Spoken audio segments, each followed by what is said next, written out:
So, how about this equation? So, same lang dito. Unahin muna natin, cancel out tong 4. So, 4 minus 4 para makancel. Minus 4 lang natin para makancel yung paan. So, 1/3 x. 1/3 x lang ang matitira. So, 1/3 x is greater than, lesser than, or equal to 6 minus 4 is 2. So, divide both sides by 1/3 para ma-cancel tong 1/3. So, x is greater than or equal to 1/3 b. So, 6. 3 times 2, 6. Divided by 1, 6. So, our answer is x is greater than or equal to 6. So, if we graph this, how can we graph that? So, sample na ako ito.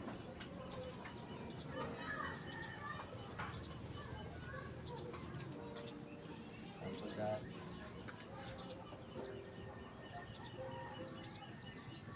Sample we have this 1 and 6. 1, 2.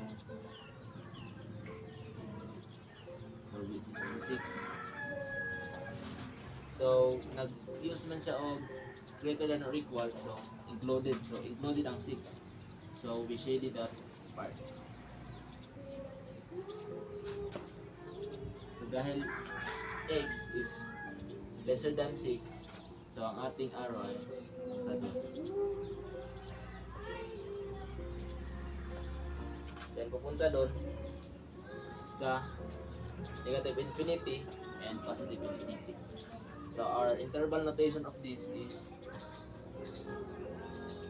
negative infinity.